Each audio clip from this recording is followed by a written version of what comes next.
Hi, welcome along to this week's edition of the Clare Champion Sports Chat podcast. Camogie is the focus in the main this week, of course, after what was a hugely historic weekend for Scariff-Ogonnelloe Camogie Club. Our special guest this afternoon is a man that certainly the closing stage of that, I think, will live long in the memory, Leo Doyle, in a lot of places. And I think a really special moment, Leo, was when you took time right after the full-time whistle and nearly asked permission to congratulate your own daughter, Ciara, in the fantastic hook, which proved to be a really, really crucial moment as well.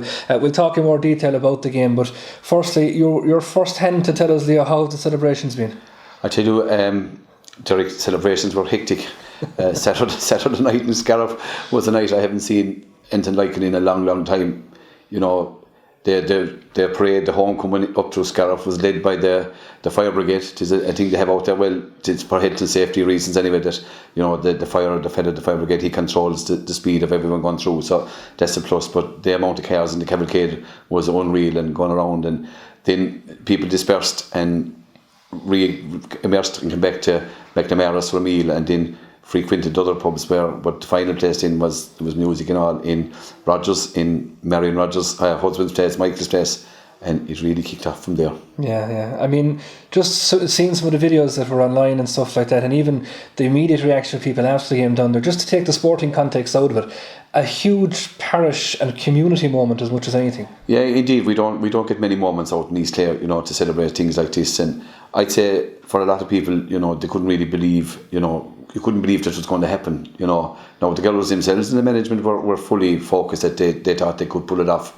were going to pull it off. But for other people looking in from the outside, you know, it's been just a dream. But I suppose any excuse to a party in East Clare, really. You won't pass up on that. I suppose from your own perspective, as I mentioned at the start there, your own daughter Ciara playing. It's not the first time you've commented on Ciara playing, because as people will know, Scariff Bay Community Radio have been forging a trailblazing career, I guess, through Clare Camogie in the last couple of years, covering those National League games and club games as well. And this is the man that's been calling those games for you. What's that like, seeing your own area outside? Is it hard to pull the advice back from the commentary sometimes? There's no doubt at times you have to think twice, and I suppose last Saturday I got caught up in the emotion of the whole thing towards the end of it, all right. But we have a kind of, Ciara's delighted that I'm on doing the radio, because he says if I wasn't up there, I'd be down on the sideline, maybe telling her more what to do. And you know, she wouldn't listen to anyway, to be honest. So she does her own thing. So for that, it's better to be away from it. But there's no doubt about it. Like, you'll be, you know, as you know yourself from your own times in commentary, you have to be impartial, and you try to do it to your best ability, but there's times you get caught, alright, there's no doubt about that. Yeah, it probably makes it that bit special with your own crowd, and particularly when it's Scariff Bay Community Radio commentating on a Scariff-Ogonnelloe game, you're probably given that licence to be a little bit more down the bias side. There's no doubt about it. There's a bit on community radio, there's a bit more freedom, alright, you know, and I think some people they seem to like it out there anyway, you know, because the slagging was going on the other night, alright, you know. But I just thought when the ball broke to the sub, Kennedy, the girl, the sub plan, and all I could see from where our comedy position was, I could see the corner of the goals, and I said, if she meets this, and she's going to roll into the corner, you know, because the gap was there, and Ciara was already on the court since the first half, and I said, I see her moving, I said, what's she going to do? Is she going to take her out? And I said, whatever you do, don't give away the free, because you're giving them a chance, you know. Mm-hmm. And in fairness, she got the hook in, and Susan Daly didn't completed the clearance, and the rest is history. Yeah, absolutely. We'll talk more about that in just a second, but as you mentioned Cartabui there, and I've listened to a lot of your commentaries, Leo, is there an Irish speaking background in the Doyle family? Because you drop it in every so often and it's quite fluent. The rest of us would try it and we'd make a dog's dinner of it, but is there a Gaeltacht background there? No, need a Gaeltacht to chalk while you I done an Irish course in the Ireland Islands many years ago, pre-intercert. Okay. And I done it for I tell you, it was the best 3 weeks I'd ever put down. But I always had a graph for Irish, right? It was probably my best subject going to school. And I was taught by Mrs. Moroney, Benny Moroney, and her husband Eamon, who also taught in school. He was over the Holland team, but you know, I learned a lot of her. And anytime you'd meet some people outside, you'd always maybe converse a small bit as Gaeilge. Like I said Cogorgas on Saturday to Marion Rogers' mother, Catherine O'Brien, you know, who was at the game, and she answered me back in Irish, and I was shocked. You know, it kind of put me on the spot there and then. But no, you know, sometimes, because with you younger people at home, maybe doing the homework and that, maybe you might try and converse a small bit, like, but no, I would like the Irish language, right? There's no doubt about that. I think it just adds to a commentary, and it's so seamless, like, and I suppose that's maybe we're getting away from sport here now, but just a quick discussion on that we had Emer Constein in here a couple of weeks ago, who's an Irish teacher herself, and we're kind of saying that maybe the teaching of Irish has moved away from the conversational side of things, and maybe it's the theoretical thing that's turning people off it. So if you turn it back into that everyday usage, that maybe there'll be a lot more of that going on. Yeah, even when many years ago since I done the Leaving Cert, the one thing I was very bad to take was the written Irish, being taught to you. Yeah. Speaking when they talk to you verbally was better. Like what I actually done before my Leaving Cert was the book Pig. I actually bought the book Pig and read the English version of it and answered the question. That's what I done, and I was able to translate it back over. But I found it very hard to take it the other way. So maybe different rules for different folks, I suppose. Yeah, absolutely. No, it's just an interesting dynamic and a very enjoyable one, I have to say, of the commentary as well. Just go back to the Scariff-Ogonnelloe story. It's been building for a couple of years. I mean, came up from the intermediate ranks, had those 2 semi-finals, and then finally broke the glass ceiling this year. You've probably been very close to the scene, obviously, with Ciara and being out there from that. Like, that journey, was there ever a moment where you kind of thought, Jesus, there could be something in this? Yeah, it's funny, ironically, they were getting closer and closer, and last year in the semi-final against Aina Kilnamona over in Father McNamara Park, they had him on the rack, but just didn't put him away, missed chance after chance. Then turned on to the league final this year, they had him beaten to all purposes and just completely collapsed, and there was a 20-point turnaround in the space of 20 minutes. But for me, one of the biggest turning points this year was they played Newmarket down in the league in Newmarket, and they won by a point. Now scored 119 to Newmarket, got 4 goals the same evening. But I thought that evening, I said, there's something here. The monkey was off the back in a way, even though it was a league game. They followed that up then with a win over through Clonlara, which would have been another big game, right? Then Aina came out to Scariff and absolutely gave them a good beating, right? But it turned out then they were into the league final anyway and came up again. Aina won. Obviously the last that they played Fecal Killanena in a challenge pre-championship, which was poor. But the night for me that the whole thing turned was they played Clonalty Rossmore down in Clonalty in a challenge a good few weeks before the first round, and Clonalty had 12 or 13 of their first team, and they would be going close enough. They'd be in the top 3 or 4 in Tipperary. Now the only 2 that were missing was 2 that were on the tip team because they were still involved in the championship, and they put up a big score and played well that night. And I also, Susan Vaughan was back on the team that night, and I said, I actually said it to Charlie Power and Pat Minogue coming out after, there's something on here, and even Charlie Power said, there's a spark, there's something after igniting here, and we'll see how it goes. And then of course they played Newmarket in the first round of the championship down in Clonlara, and again just defeat Newmarket the second time, and I think they got belief after that. Now they subsequently played Clooney, which was a battle over in Father McNamara Park, and in fairness, Deirdre Murphy, even at the age she took to Battleton that night, but they were good enough to get through. They played the Bridge team were poor. Then of course, as it turned out, they had to play Aina again in the semi-final over in the atrocious conditions in Gorty. And now a lot of things went in their favour, and now there's no doubt Aina Kilnamona are down a lot of players, from the Leicester Ways, and they've been tremendous Clare champions, and were unlucky not to win at least a Munster club championship. I honestly thought it was an All-Ireland club in Aina Kilnamona, to be honest about it, and unlucky for them, but their day will come again. So Scariff-Ogonnelloe then got the lead. Obviously they lost Alison Eddington through to the red card, but there was a real backs to the wall job in the second half, and I said that experience will stand them, and the belief they got over that night just to be appearing in the county final, was a big thing. And they didn't seem to have any fear or inhibition going into the final. They seemed to be quite confident they were going to beat Newmarket the second time. How were Newmarket going to improve so much from round 1? Although Newmarket had beaten through Clonlara in probably was the best game of the championship out in Dr. Daly Park, and that was a tremendous into the late of the evening. And we were you're wondering what Newmarket were going to turn up in the final, but as it turned out, Scariff-Ogonnelloe took it fairly comfortably. Yeah, you mentioned there no fear, and I often wonder about that dynamic of the new breakthrough team. Like, they're not carrying any baggage. There's no kind of hard look me off stories that they can be kind of getting into the head with 10 or 15 minutes to go. You're nearly ready to have that first burst and kind of not be looking back on anything else. Yeah, because even going into the game that Saturday, you were wondering how were they going to approach it. Was there any nerves or anything? There didn't seem to be. Again, they got off to a great start. Of course, the game plan obviously was to get the ball into Marion Rogers, and Marion Rogers had a goal and a point got in 3 minutes. Probably should have been 2 goals, but you'd wonder at the Drummond Inch management, because if they had gone through the Scariff-Ogonnelloe team, you'd say you're out if it was going to be Marion Rogers, And I thought of the cornerbacks, Everston, the other cornerback, was a tremendous player and doing a very good job on Marion Rogers when she was switched over, but they left her for 20-25 minutes. Yeah. And, the Ross was on at that stage, and they had 1-4 up before they moved her, and now as subsequently she had a good game, but Marion Rogers is a great leader, but she set the platform for Scariff-Ogonnelloe last Saturday. Is it a slight concern looking ahead to an All-Ireland semi-final with Slaughtneil that there's a pattern emerging of that burst in the first half and then the backs to the wall in the second? It's all well and good when it comes off and everyone's delighted that it did, obviously, but I suppose while they'll enjoy the Christmas, that's an obvious little thing to be tweaking, is it? Derek, there's no doubt about that. There is a pattern there. It happened in the semi-final against Dinah. Now, obviously they were playing with the breeze over, and you couldn't underestimate the power of the breeze, as you saw below Cap and Wallace Saturday.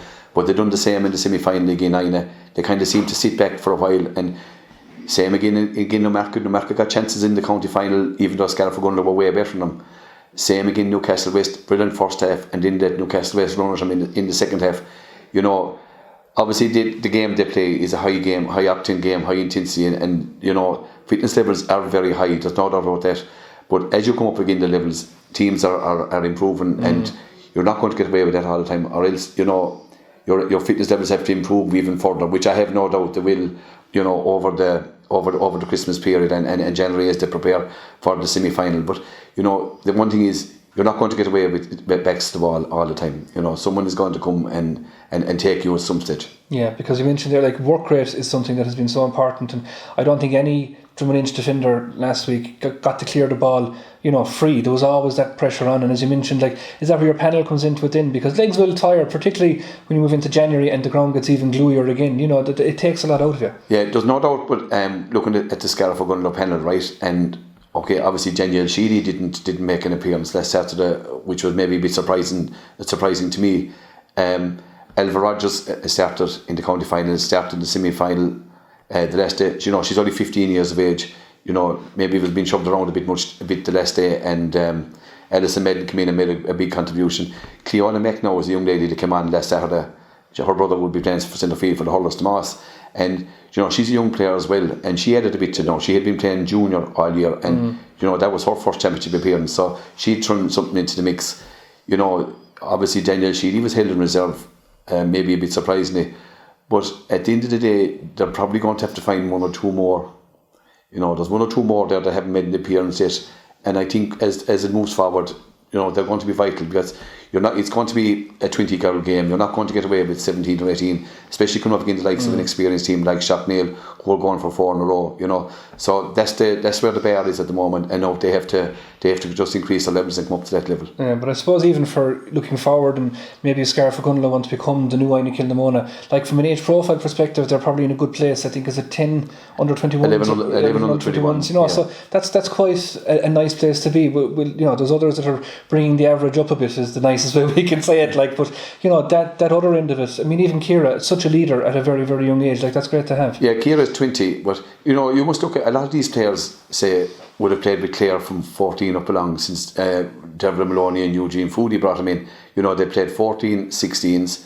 They've played minor. Obviously they've lost 2 All-Ireland finals, but there's been big Scariff-Ogonnelloe representation on those teams. Obviously they won one Munster championship. That's Ciara's group, and say Amy Barrett's, and that they won a Munster under 16 by beating Cork as well, and then they beat they won the minor as well by beating Tipperary. So the jersey doesn't really hold any fear for these. They think that they're on a level with these, and they, as it should, they are better than them at the moment at club level. They're playing at a high level at colleges as well. So they're meeting these players day in, day out. So they don't hold any fear. And then looking Scariff-Ogonnelloe, okay, Aisling Cobb is having the year of her life inside in the goals, and so it's ironic that Mairead Scanlon and Aisling Cobb would have got the last 2 scores, 2 of the more experienced player, and it was Marion Rogers in the first set them on the way. So the experienced players did really come to the fore when it counted. But as you said, the younger ladies are fearless, but they're leaders, and they've probably refreshed the panel for the to give Marion and Mairead and Aisling a second wind, as they say. Yeah, absolutely. Hopefully that continues into the New Year, as you mentioned, that semi-final into January. Before we let you go, Leo, just a word on Scariff Bay Community Radio, going from strength to strength. Yeah, we hope we're giving a good service out there in East Clare. As you said, it was the idea of our station manager Jim Collins was the first man to, he got us all involved as volunteers, which I never envisaged that I'd see myself doing this, to be quite honest. What I said I'd help out behind the scenes, all right. But our first game was a camogie game, ironically, a Munster junior C final down again, Ursulines of Waterford down in WIT 4 years ago, and Scariff won that by a couple of points. And a lot of the ladies from last Sunday would have been involved in that. So look, as you know, the games we covered the hurling, we've covered rugby, hurling out a lot of the East Clare games, so it gives a service to the people in East Clare, and it correlates with yourself. Games that you don't do, in Clare FM, do what you're not doing yourself here. We try to fill in the gaps. Yeah, because it's only, I suppose, when you start doing these things, and like I would have started out myself back in Kilkee and Radio Cork-Abashkin, and we did a couple of football games, and it's only when you start doing it, and then the week that you can't do it, you realise how many people were, relying on it when you did. Yeah, because it's funny, even last Saturday evening, we were getting a lot of calls last Saturday evenings, where we actually gone doing the Bradford game in Middleton on Sunday. Was it turned out a lot of us were unavailable for different reasons on I'd Sunday. I'd say there were all the one reason also, was it? But I'd have to say thanks to Jim Collins and Pat McNamara. Pat has been from Killanena, he's been a great analyst and a great man to give advice. He doesn't say a whole lot of times, but he'd say a good lot of. He's a great man to get advice off. And we work as a team out there. You're Brendan Foley, and we can thank all the people that come in to help us out. Yourself, you contributors there as well, and we try to spread it around as much as we can, to get the diverse views of more people. They don't just want to be listening to us all the time. Yeah, but when they do, they get a fair service. There's no doubt about it. Leo Doyle, thanks for joining us here this afternoon. The second half of our podcast, and we're going to tell you what it is all about now, because this is the last you'll see of the two of us right here. After the break, we're going to look back on that game, as we mentioned, that Munster final, but the post-match reaction, we heard from a whole host of players and saw them lifting the trophy as well. That's to come after the break. Do stay tuned.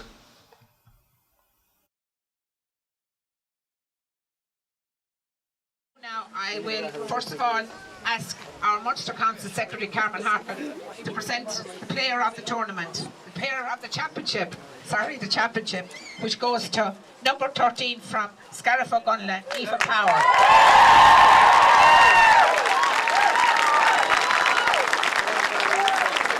Listen out here, please. Thank you.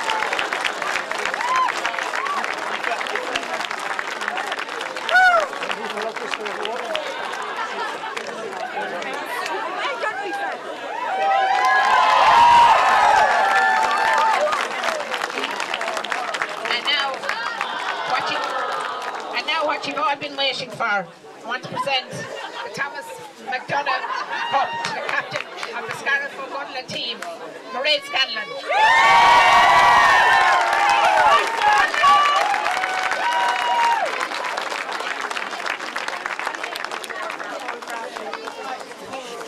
Thanks very much.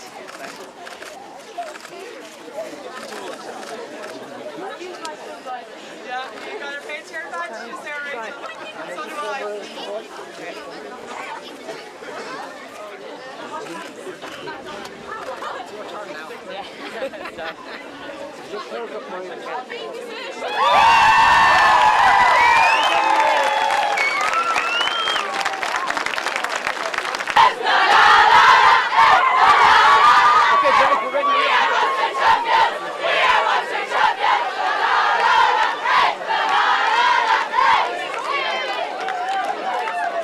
Well, welcome back to Camogie Ground Saver. Scariff-Ogonnelloe have been crowned Munster Club Camogie champions, joined by the player of the match, Aoife Power. Aoife, a nice accolade down on top of it, but I guess that Munster title, is that the most important thing?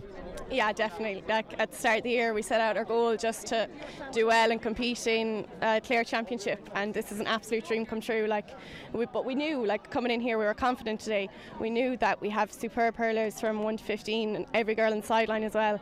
And I think our work rate got us over the line today. That second half, it was really tough conditions with the wind against us, but our backs never gave up.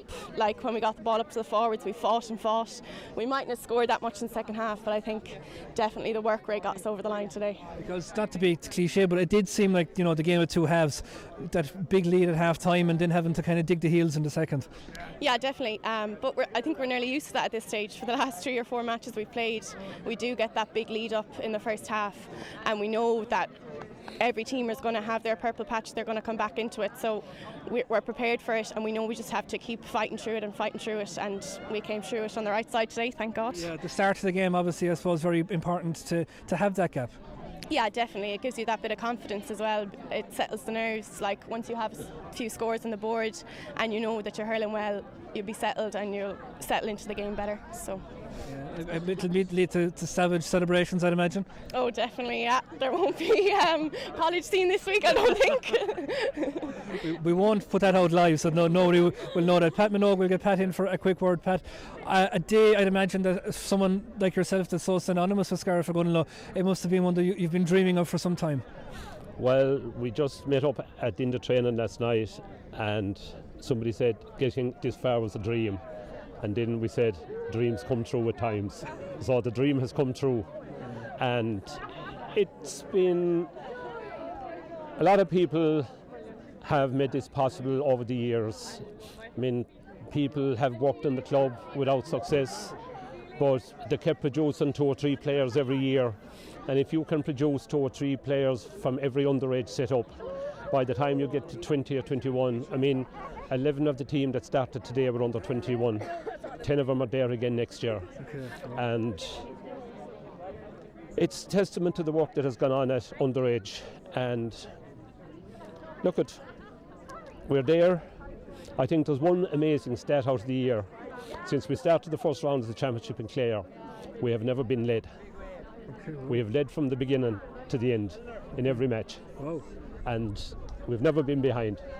And I think when we got in front, our work rate, hook and block and chase, and maybe we left 1 or 2 chances behind us there in the tight second half, which you would really need to be converting. But we dug in, and look they never really threatened our goalie. There was one ball maybe that in the start of the second half, but they never really getting in. And we said last night, I could guarantee us, the one thing I said to the girls last night, I said, Marion O'Brien will get a goal. It might be the first minute, or it might be in the last minute of injury time, but she would get a goal, and she delivered again today. So she, in every round of the championship, she stuck a ball in the net, and that has been crucial. She did in the county final, she did it against O'Market in the first round, and when we were down to 14 players against Ina Kilnamona, she got a crucial goal before half time. So a huge brain around the square. She doesn't get fancy goals, but by jizz, if the ball is around the square, she knows where to put it. And it was testament to that little bit of experience and know-how and just getting on the breaking ball. You don't want her with the ball down on top of her in the square. You want her getting in behind the break. She's cute, she knows what to do, and she just... Outstanding. And she's a Munster Senior Championship won with Clare. She has the whole thing won now, and look at Senavi, we have won it and makes up for everything. We're going to get just a couple more in here if I can, because I know they're freezing after winning this. But yeah, absolutely. Ciara Doyle, we'll talk about scores, we'll talk about all that, but a massive moment in that match, that hook you got in there towards the finish. I mean, it just goes to show this win built on savage work rate and honesty. I was only hoping now not to foul her again and get the second yellow, but I suppose we've been just working hard so year, like that's something, like our work rate, hooking and blocking, everything, that's something we talk about before every match, at half time of every match. I suppose it was just keeping her composure in the end there, like anyone could have dived in, give away stupid fouls, but we didn't. We just held ourselves and got over the line, thank God, and we're bringing the honours back to Scariff-Ogonnelloe now. You said that's what you wanted to do. That's a sweet feeling, obviously. Yeah, it's an absolute dream. Like at the start of the year, this wouldn't have came into our minds whatsoever. Like winning that club championship, everyone thought, saying that after this, that as much as gone, it was bonus territory. But for us, it wasn't bonus territory. It was, we wanted to push on, we wanted to win it. This is what we came here to do. So we were best team in Clare, now we're the best team in Munster. So we're absolutely delighted with it. Yeah. A place in the history books. It only happens once every 30 years. Exactly, I know. Sure. Well, hopefully we'll come back and do it again next year. Thank you very much. We'll let her go. We'll put Amy Barrett back in here again. Amy, I mean, just to see all these Scariff-Ogonnelloe people out here, and obviously you're their heroes for tonight. At the moment anyway, yeah. Like as you said, history, we've made history, we've done it. We've done it in Clare, we've done it in Munster, and there's no stopping our team now. We're literally going to thrive on to win as much as we can and bring as many along with us as we can as well to bring support, and they're fantastic, they really are. The journey, I mean, those Munster Junior Championships and All-Ireland final appearances, they can't be discounted either, because I suppose you lean back on a lot of that, don't you? You do, of course, but I mean, you can only go forward. Like, you can't reminisce in the past. You can only do what's in front of you. You can only hope for what's ahead. So we look forward to the next match now. Yeah, and obviously, I mean, it's important for club development. I mean, because there's young, there's young Amy Barretts, there's young Ciara Doyles, there's young Mairead Scannons out there looking up to you as well. Yeah, to be honest, we've a very young panel, and I think even look out there, the age, like you've Marion, you've Scan, and then you've the likes of Alba Rogers coming up, Jennifer Dale, and Cleena Mack, loads of girls coming up, and it's really important to reflect a good heart within the team to bring all them young girls forward. And even our underages, we're competing all at such a good level, and it's really, really good to see our younger girls coming up and hopefully coming to where we are today. Very good. We'll let you go because the jackets, as you can see, are being handed around here. People are getting cold. Ashling, you were over there, the photos and everything. It's that homecoming. You're obviously going to look forward to that. Oh God, yeah. I mean, it's going into this, like, it was just, we knew it was going to be such a 50-50 game. Like, we knew Drummond Inch were a serious outlet, and to be honest, we just knew if we brought our own game and didn't worry too much about the opposition, that we were in with a great chance of winning this. And thank God it came off for us anyway. Like, we worked hard and delighted. That's something Jim said to us last Saturday night in Scariff, that he wasn't really too worried about getting the ins and outs of the drum team, that it was your performance had to be right, and it was. Yeah, well, to be honest, that's what we've done all year, as in we focus on ourselves and our game and what we can bring to it, and not so much the opposition. Now, there's always going to be a player or two that you need to know about, like, that are superb, but I think that's what's getting us, that's what's helping us get over the line, like, is focusing on our game and playing our game and letting everyone worry about us. So so far so good anyway. So if we'll just get our final interview here, because I know everybody is getting the jackets on here again, and she's got the cup here. We've got that on camera, that famous cup that you've been dreaming about, obviously. I mean, you've worked towards this for so many years, haven't you? Yeah, like literally since you're a child, you're playing obviously to enjoy, and you're playing to just, when I was young, I was playing to just literally be involved and play games. But as the club has grown, and I suppose as the amalgamation has come about, I was kind of got that winning feeling, and I've got used to competing at a higher level. And like, the more we're kind of winning, the more you get a taste for winning, the more you want to win. So like, yeah, we're just working so hard for all this. Like, I've been training since this time last year, and just to come out with 2 trophies is just, it's incredible. It's hard to put into words, like. So I guess to do it in the way you did as well, because you were tested in every facet of that word. Yeah, that's it. Like, every game's been so different. I know we've got leads and we seem to have a strong first half, but we're playing outstanding teams, and no matter what they throw at us, we seem to always have an answer. So it's just a testament to our backs, and then a couple of hours, like, we're getting the couple of scores just enough to win the game. So it's huge, like.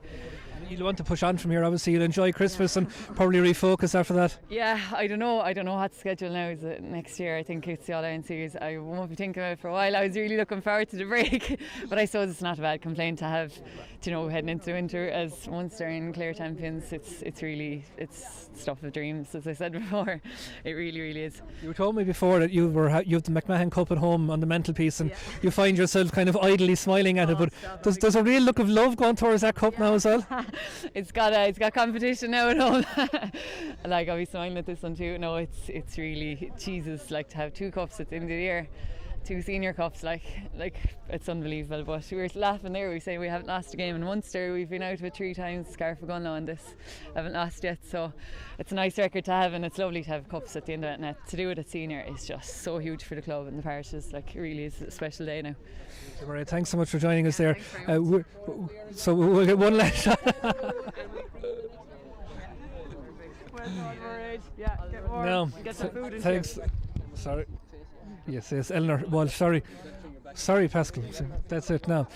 Eleanor Walsh, chairperson of Scariff-Ogonnelloe Camogie Club. When the full-time whistle went, you were one of the first people over here to the fence, and you said, "I'm the chairperson of the club, and I've never been happier." And that hasn't changed, obviously. Well, that hasn't changed, and that summed it up perfectly. I was in the corner there, and I asked Owen Brennan how much time was left, and he said 3 minutes, at which point I thought the entire contents of my stomach was going to make an appearance, because I thought, we're so close, but can we just grind it out? And in fairness, we've had good experience in grinding out wins.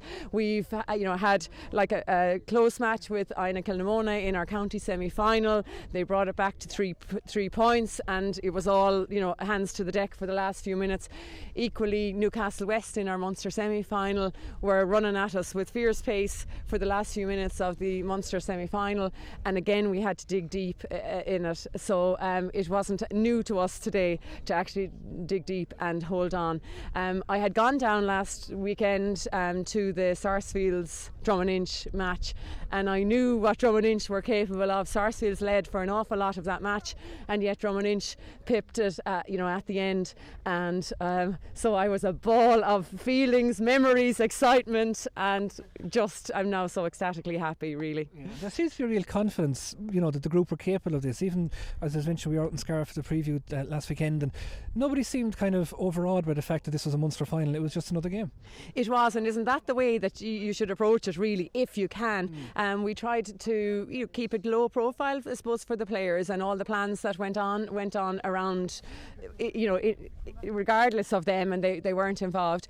So that was good. We've also been blessed with, I suppose, the management and the training schedule, that it worked so well. There was never any pressure put on girls, and if you weren't well to train, you didn't train, and you were minded. And between themselves and between the management, they just, from the word go, said, we're in this together, let's look after one another. If there's something wrong, if there's a tweak or something, let us know, we'll look after it, and so all along we've had committed players, committed management, and everyone just kind of did their bit, really. And when everyone does their job and helps one another do the job, I suppose it all comes together, and that's really what happened today. And just finally, a big day for players, big day for management and all that, but from a club perspective and from a community perspective as well, I mean, your place is in history now as the chairperson when this accolade was brought back home. Well, that's fantastic, because I was delighted to be part of the history, very proud of our club. I was the joint manager in 2013 when we got to the Junior All-Ireland, and so I suppose I'm playing a different part in the history books now. I was talking this morning at home and looking at some news, and of course this is the weekend that the Berlin Wall came down 30 years ago, and I was thinking about that, how historic that is. And 30 years ago was when 6 Mile Bridge won the Munster Senior Championship, and I thought, gosh, so all this just adding up for Scariff-Ogonnelloe to be part of kind of the 30-year picture further on. So I'm absolutely thrilled. I'm thrilled. The support we got from the community over the last while has been fantastic. I was saying to Mairead there earlier on, we have one set of jerseys between 4 adult teams, so I think now we might be able to splash a little bit of cash and get a second set of jerseys, so there doesn't need to be such a quick turnover of who washes and dries the jerseys before the match the following day. So it's great excitement. Great stuff. Thanks for joining us. You're welcome. Thank you. Claire Camogie might even give a grant for a new set of jerseys. We'll wait and see as Breed McNamara shoots the daggers. Jim, as I mentioned, it must mean a lot to you as a Scariff native, and you mentioned your own family connections on the team and all, to be on that line when the whistle went. Yeah, no, it was definitely special there, Derek. Sure, it's an unbelievable achievement. It was historic to win the Clare first of all in the first time of senior final, and it's definitely I suppose a bigger achievement now even to win Munster, first time Munster senior campaign, and it was just massive now. Yeah, you mentioned you were kind of coerced onto the management team by Pat Minogue all those years ago, and that development obviously growing, and this seems like a culmination of a lot of work by all those people. Yeah, sure, a huge amount of work has gone in over the last few years, and the players are developing the whole time. They're getting more experience, every game they go out, their self-confidence, self-belief is improving every game, but they're great players, so it's just a matter of going out, playing the game, trying to improve as much as you can. We don't have a massive squad, but Joe, we've some great players. Yeah, and as mentioned there that the 2013 and 16 junior wins can't be discounted either, because when the going got tough out there, it seemed as if that a lot of the game management came from on the field, that they knew themselves that, listen, we need to step up here and nail those vital scores. Yeah, no, we have some great leaders there, and definitely getting to junior finals definitely would have helped there for a finish, because we needed leaders there to step up just to see out that game. And in fairness to the girls, they've been doing it all year, and every one of them is leader, whether it's just win a simple ball or just do a bit of communication, setting up, or we did play a sweeper there in the second half against the wind, and Joe was key to be organised there at that. And the girls out in the field, they're well able to organise themselves. We give them instructions, but they have to go out and play the game at the end of the day.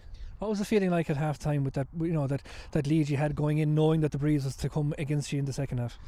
Yeah, well, like Joe, we're up the 6 points there at half time, but like that was definitely a 6 point win there in the second half. No, everything was calm, like it was just trying to reassess, like, and just plan out for the second half, plan our approach, and just go again. Like Joe, was going to be hard slog again there in the second half. Like it wasn't easy even to gain possession there. It was just like trying to do the simple, like we just tell the girls to do the simple things well. Everything will work off that then. Yeah. Finally, I mean, you'll enjoy Christmas. It'll be a social to plan and all that kind of stuff as well. But I guess they probably won't be happy with this. They'll want to push on even more. Yeah, oh yeah, definitely. Like sure, it's like when we won Clare, like Joe, we hadn't even thought about the Munster campaign before we won Clare, like. But it's like this, we haven't even thought about the All Ireland campaign, but now we're in it, so we're going to be going all out again to win it. So it's going to be another big step up again. But like the girls have met every challenge so far this year, so they're well able for the next step. Great stuff, Jim. The best of luck with it. Thanks very much. All right.